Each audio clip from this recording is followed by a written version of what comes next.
स्वागत है आपका हमारे इस विशेष कार्यक्रम में। दर्शकों, हमारे विचार में हमेशा ये आता है कि कोई व्यक्ति जब किसी श्रेष्ठ पद पर आसीन होता है तो वो किस तरह से किन प्रक्रियाओं के द्वारा गुजरते हुए वो वहाँ पहुँचता है, क्योंकि जो चीज़ें हमें दिखती हैं उसके पीछे तमाम अथक परिश्रम की एक बहुत लंबी या यूं कहें कि एक मोटी फाइल होती है, तब जाकर के व्यक्ति जो है श्रेष्ठ पदों पर आसीन होता है। हमारा एक कार्यक्रम है उन्हीं की कहानी उन्हीं की जुबानी। उसी शीर्षक के अंतर्गत हम ऐसे लोगों से मिलते हैं जो पदों पर आसीन हैं। तो आज हमारे साथ हैं पंकज कुमार सिंह जी, जो मुख्य जनसंपर्क अधिकारी पूर्वोत्तर रेलवे हैं, गोरखपुर में तैनात हैं। उनसे हम जानेंगे वो किस तरह से परिश्रम करते हुए और आज इस पद पर आसीन हुए हैं। पंकज जी, आपका हमारे कार्यक्रम में स्वागत है। धन्यवाद। सबसे पहले हम यही आपसे जानना चाहेंगे, क्योंकि हमारा कार्यक्रम है कि उन्हीं की कहानी उन्हीं की जुबानी, तो आपकी कहानी को हम आपकी जुबानी में दर्शकों के सामने रखेंगे। सबसे पहले हम ये जानना चाहेंगे कि आपका जन्म कहाँ हुआ था, आपके माता पिता कौन थे? मेरा जन्म यहाँ से थोड़ी दूर पर स्थित संत कबीरनगर डिस्ट्रिक्ट के मनैतापुर गांव में हुआ था। और मेरे पेरेंट्स, मेरे पिताजी स्कूल टीचर हैं, अभी रिटायर हो गए हैं। मदर मेरी गृहिणी हैं, घर पर रहती हैं। पिताजी का नाम, माता पिता का नाम भी हम जानना चाहेंगे। पिताजी का नाम श्री सुरेंद्र सिंह है और माता का नाम श्रीमती राधा सिंह। पंकज जी, आपने अपना गांव बताया, माता पिता का नाम बताया। जो आपकी प्रारंभिक शिक्षा थी, क्या वो गांव से ही शुरू हुई थी या आपने शिक्षा शहर से शुरू किया था? कहाँ से शुरू किया? देखिए, प्रारंभिक शिक्षा तो आदमी की उसके घर से ही शुरू हो जाती है। और मेरी शिक्षा प्राइमरी स्कूल जो हमारे विलेज में था वहाँ से शुरू हुई। वहाँ पर कई चीज़ों को सीखने का अवसर मिला। जैसे अभी मैं देखता हूँ, मेरा बच्चा स्कूल जाता है, मैं देखता हूँ कि कितना होमवर्क का लोड लेकर वो घर आता है, बड़ा सा बैग लेकर जाता है। हम लोगों के समय में ऐसा नहीं था, स्पेशली उन स्कूलों में ऐसा नहीं था। उस समय में ये चीज़ें थी, बट उन स्कूलों में हम लोग ये ढेर सारी किताबें पढ़ने के अलावा नैतिकता, गणित, मैथमेटिक्स और एक खेल का जो एनवायरनमेंट था वो कहीं ना कहीं वहाँ पे काफ़ी प्रिवेलेंट था। तो पढ़ाई में हम लोग केवल मैथमेटिक्स पढ़ते थे और सभी गेम्स खेलते थे जितने पॉसिबल थे वहाँ पे। और साथ ही साथ नैतिकता का पाठ पढ़ाया जाता था, जो कि स्कूल में एक सब्जेक्ट भी हुआ करता था। और वो हम लोग घर में भी अपने ग्रैंडफादर और जो हम लोगों की एक ज्वाइंट फैमिली थी वहाँ पे सीखते थे। बिल्कुल बिल्कुल। अच्छा, ये प्रारंभिक शिक्षा चूंकि आपके गांव के प्राथमिक विद्यालय से शुरू हुई, मतलब यानी आपका जीवन गांव के गलियारों में बीता। आप जो माध्यमिक शिक्षा और उच्च शिक्षा जो आपने कहाँ से ग्रहण किया? जहाँ मेरा जन्म स्थान है उससे लगभग 15 किलोमीटर की दूरी पर एक इंटर कॉलेज है, दयानंद एंग्लो वैदिक इंटर कॉलेज। तो वहाँ से मैंने हाई स्कूल और इंटरमीडिएट की शिक्षा प्राप्त करी। और उसके बाद फिर ट्रिपल एम इंजीनियरिंग कॉलेज, जो कि अभी ट्रिपल एम यूटी है, यहाँ से मैंने सिविल इंजीनियरिंग में ग्रेजुएशन किया। उसके बाद पोस्ट ग्रेजुएशन के लिए आईटी दिल्ली में मैं रहा कुछ दिन तक। फिर इरकॉन इंटरनेशनल लिमिटेड में नौकरी करी कुछ दिन तक, सहायक प्रबंधक के पद पर। और उसके बाद 2009 IRSC भारतीय इंजीनियरिंग सेवा परीक्षा 2009 बैच से रेलवे में हूँ।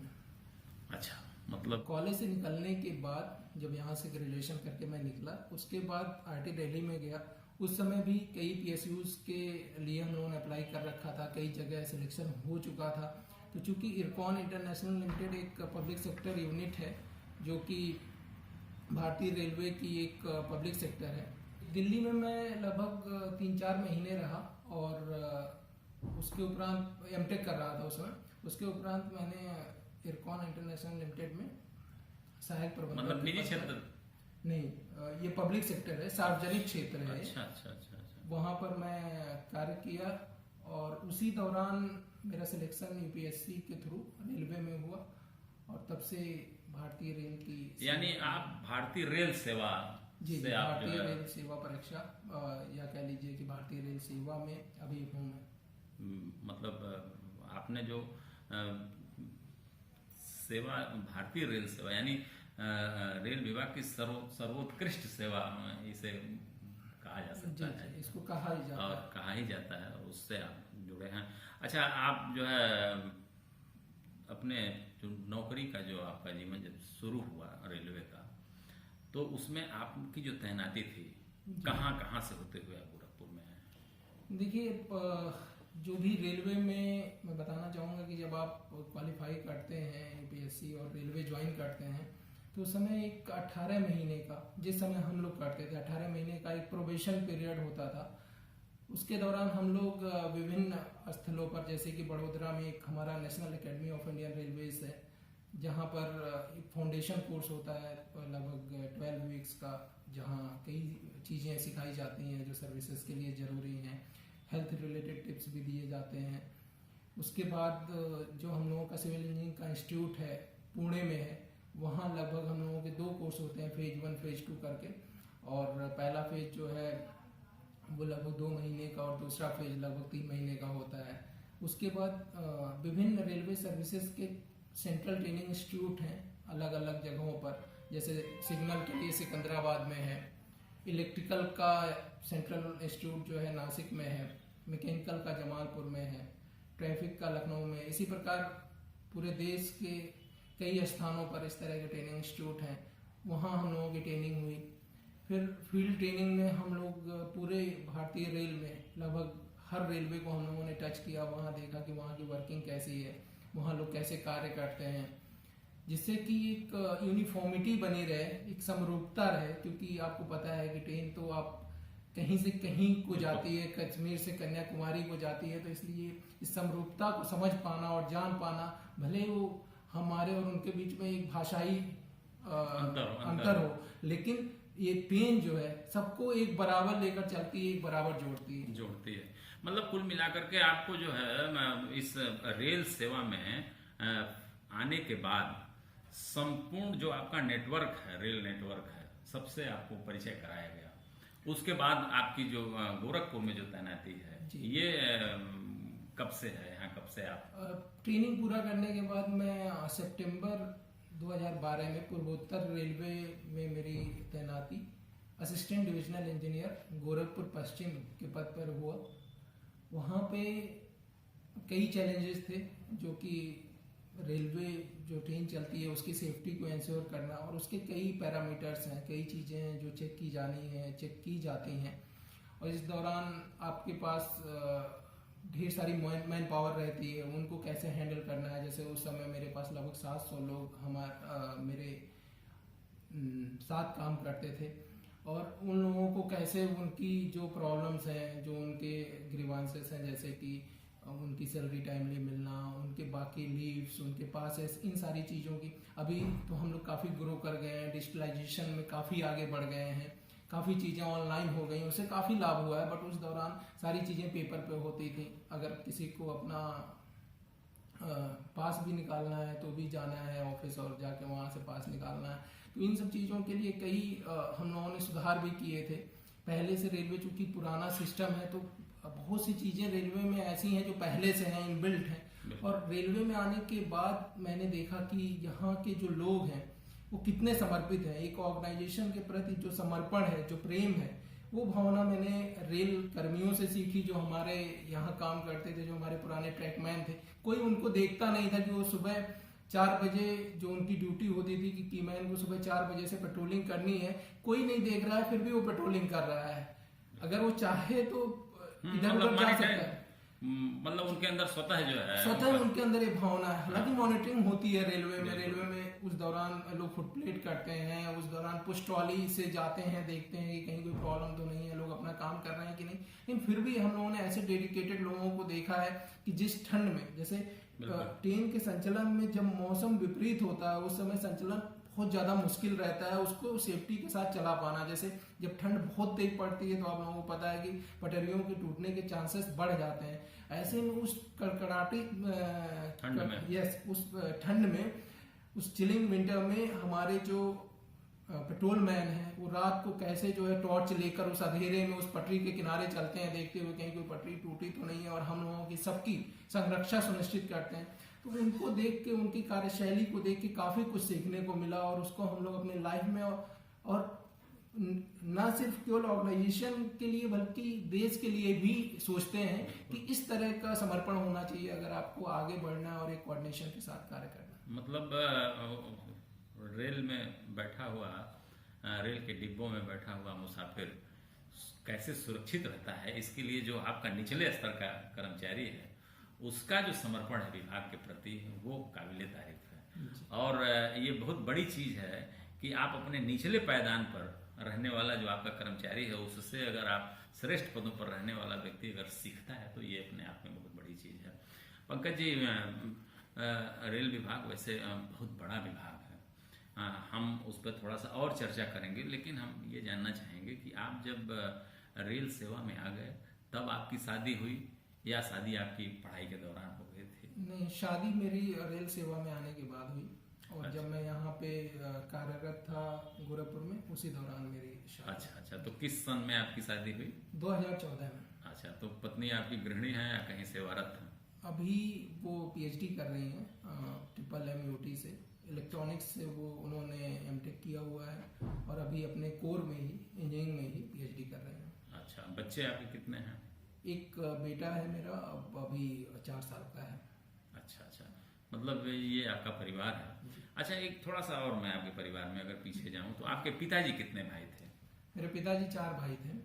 अच्छा, तो संयुक्त परिवार में आप पले बढ़े या सब लोग कहीं बाहर रहते थे, नौकरी करते थे, कैसा? नहीं, कुछ लोग, जैसा कि आपको पता है कि पहले जो एक सिस्टम था कि कुछ लोग नौकरी करते थे, कुछ लोग बाहर रहते थे, एक जन खेती का कार्य देखते थे, बाकी 3 लोग जो है, जैसे पापा मेरे टीचर थे, जो पापा के बड़े भाई थे वो गन्ना विभाग में थे, वहाँ कार्य करते थे।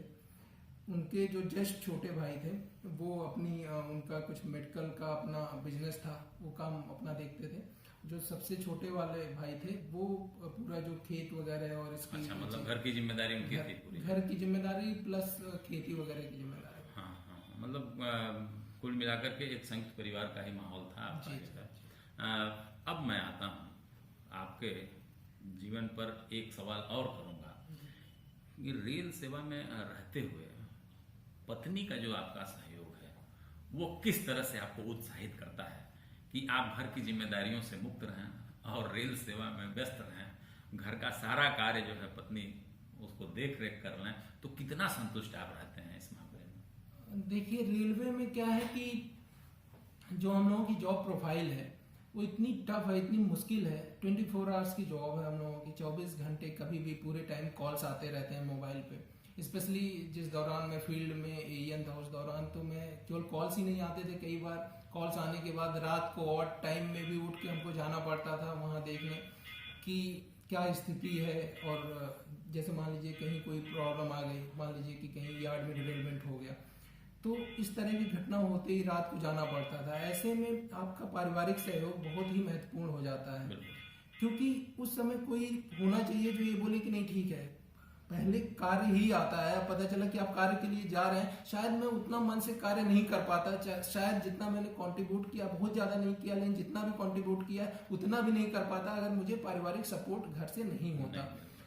और केवल भावनात्मक सपोर्ट ही नहीं, हर तरह का सपोर्ट। जैसे जब आप डिसीजंस लेते हैं, टफ डिसीजंस कई बार लेने पड़ते हैं जीवन में, जब आप प्रोफेशन में होते हैं, कई बार आप जब अपने कुछ आपके कह लीजिए, हाँ, किसी भी लाइफ, अपने पर्सनल लाइफ में या कहीं भी डिसीजन लेने होते हैं तो उस दरमियान तो उस दौरान आपके लिए एक सपोर्ट होना पत्नी का वो बेहद आवश्यक होता है। और मैं बहुत ही सौभाग्यशाली हूँ कि मुझे वो सपोर्ट पूरे टाइम मिला, अभी भी मिलता है।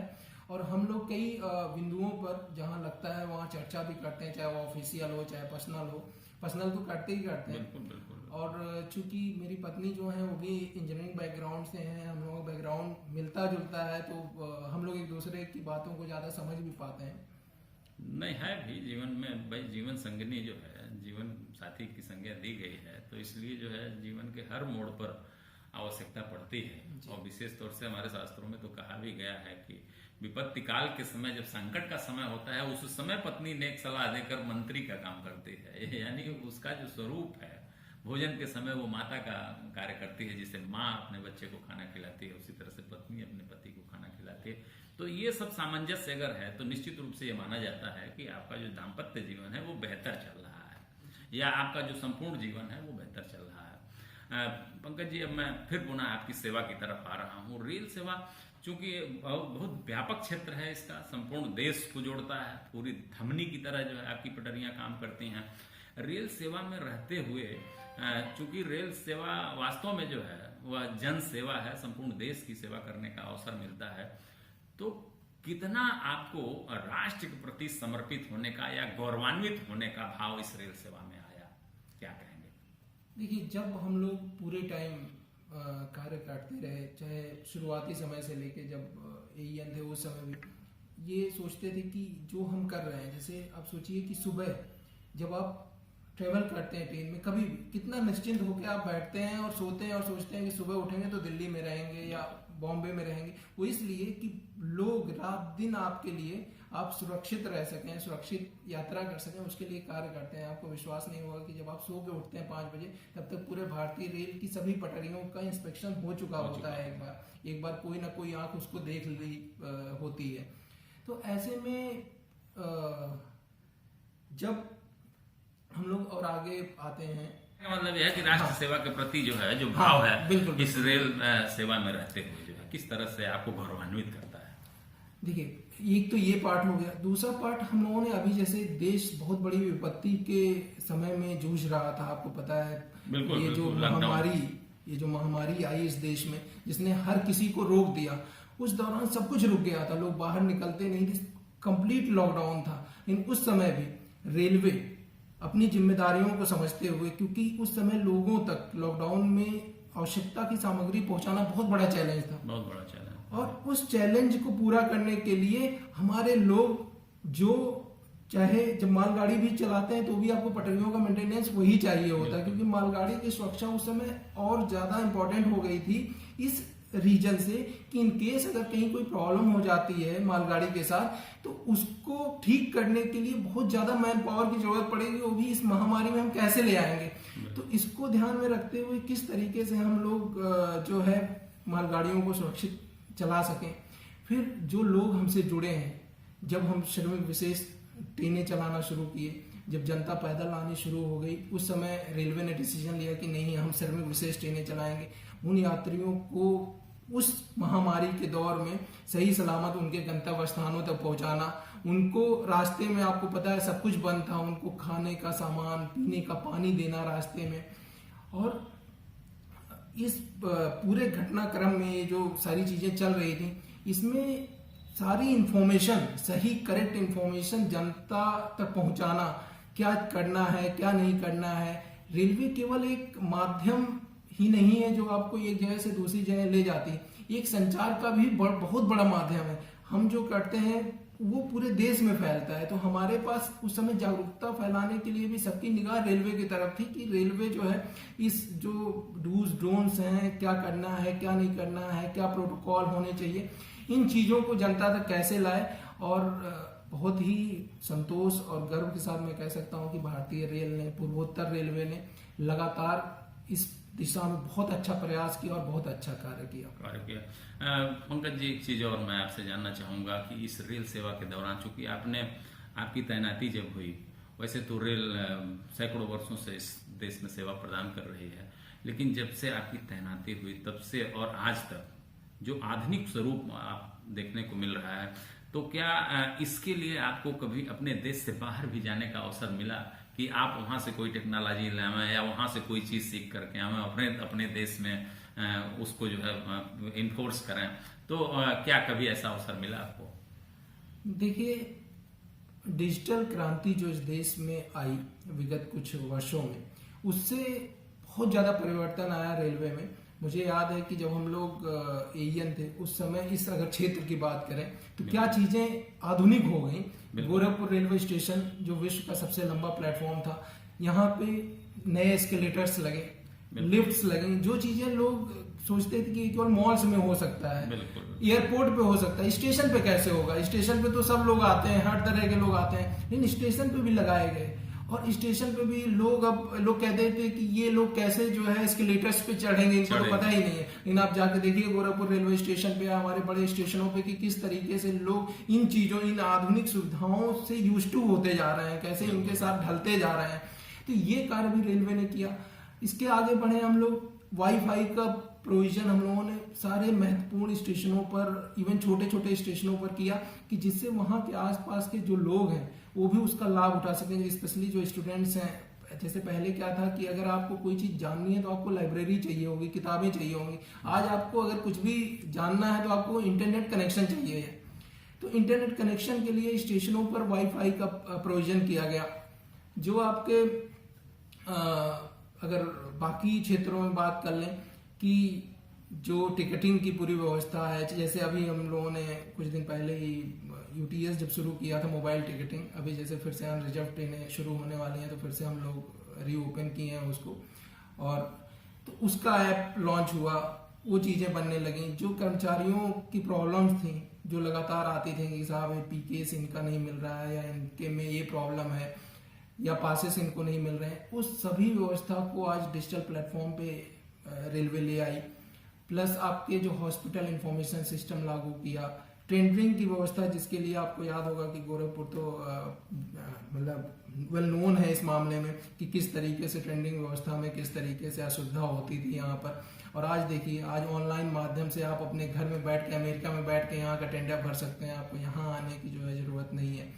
तो ये हर क्षेत्र में ये जो डिजिटलाइजेशन हुआ उससे बहुत ज़्यादा फर्क पड़ा है। और जहाँ तक बात बाहर जाने की है, तो हम लोगों को ट्रेनिंग में रेलवे, जैसे मैंने बताया कि शुरुआत में ही कई इंस्टीट्यूट में भेजती है, और ये जो डिजिटल दुनिया आई इसके कारण भी हम लोगों को बहुत ज़्यादा चीज़ें सीखने को मिली। बीच में मुझे हाई स्पीड ट्रेन्स की ट्रेनिंग के लिए जापान जाने का भी मौका मिला था, वहाँ से भी कई चीज़ें सीखने को मिली। कुल मिला जुला के हमारे पास जो हमारा भारतीय रेल परिवार है उसमें प्रतिभाओं की कोई कमी नहीं है, और लोग बहुत ही अच्छा कार्य कर रहे हैं। और पिछले 4-5 सालों में जिस तरह से चीजें बदली हैं, आप खुद देख रहे होंगे कि जहां एक विद्युत इंजन नहीं दिखता था, वहां आज सभी रूट पे इलेक्ट्रिक ट्रैक्शन पे गाड़ियां चल रही हैं। और जहां पहले पुराने आईसीएफ कोचेस के साथ जो है ट्रेनें चलती थी, हम लोग कहते थे कि राजधानी वाले कोच में क्यों नहीं हम लोगों को, या राजधानी क्यों नहीं चलाते। तो राजधानी में जो स्पेशलिटी थी कि उसके कोच एलएचबी तकनीक के बड़े मॉडर्न कोच हुआ करते थे। आज हम मोस्ट ऑफ द ट्रेन्स जो हमारी हैं वो एलएचबी कोचेस से चल रही हैं, और हम लोग अपने यात्रियों को वो सारी सुविधाएं दे पा रहे हैं जो पहले राजधानी और शताब्दी में ही मिलती थी। तो ये परिवर्तन आया है। मतलब रेल का आधुनिक स्वरूप इस समय संपूर्ण दुनिया के समक्ष है। अपने देश के लोगों को वो सुविधाएं मिल रही हैं। रेल सेवा में आने के लिए जो अभ्यर्थी प्रयास करते हैं उनको किस तरह से आप उत्साहित करेंगे, क्या कहेंगे? देखिए, रेलवे में आने के लिए एक तो आपके पास है कि यूपीएससी के थ्रू आप रेल सेवा ज्वाइन कर सकते हैं, और दूसरा विकल्प आपके पास है आरआरबी के थ्रू कर सकते हैं, और तीसरा विकल्प है आपके पास आरआरसी के थ्रू। इन तीनों के लिए समय समय पर जब भी वैकेंसी आती है तो उसके लिए जो है एडवर्टीजमेंट आता है, प्रॉपर रोजगार समाचार में भी आता है, जो ऑथेंटिक वेबसाइट्स हैं ऑनलाइन सब जी, जो भी ऑथेंटिक वेबसाइट्स हैं उन पे भी आता है, तो वहाँ से देख सकते हैं। जहाँ तक रेल सेवा से जुड़ने की बात है, तो मैं एक चीज जानता हूँ जो मैंने अपने जीवन में सीखा है कि अगर आप कुछ भी करना चाहते हैं तो आप कर लेंगे, केवल आपकी निष्ठा होनी चाहिए, लगन होनी चाहिए और ईमानदारी होनी चाहिए, क्योंकि ये आपको स्वतः करना है। किसी भी एग्जाम की तैयारी के लिए एक समय के बाद एक मिनिमम लेवल होता है, उस लेवल को आपको अचीव करना होता है। एक बार उस लेवल को अचीव कर लेंगे तो एग्जाम्स अपने आप निकलते जाएंगे, उसके लिए बहुत ज्यादा मेहनत करने की भी जरूरत नहीं पड़ेगी। लेकिन जो मैंने 3 बातें बोली हैं उसका ध्यान रखना पड़ेगा आपको। आप निष्ठावान रहें, लगन हो और ईमानदारी हो। पंकज जी, आपने अपने जीवन वृत्त पर बेहतर जानकारी दिया, और रेल सेवा से जुड़कर जो कुछ भी आपने अनुभव प्राप्त किया उसके बारे में भी हमारे दर्शकों से बातचीत साझा किया आपने। इसके लिए आपको बहुत बहुत धन्यवाद। दर्शकों, आपने देखा कि पंकज जी अपने जीवन वृत्त पर बेहतर तरीके से बात रखे और तमाम सारे टिप्स भी दिए आपको। भारतीय रेल सेवा से जुड़ना है तो आपको क्या करना है। मुझे पूरा विश्वास है कि आपको इसका लाभ मिलेगा। आपने कार्यक्रम देखा, आपको अच्छा लगा होगा। फिर अगली बार किसी और ऐसे ही शख्सियत के साथ मुलाकात होगी। तब तक के लिए नमस्कार।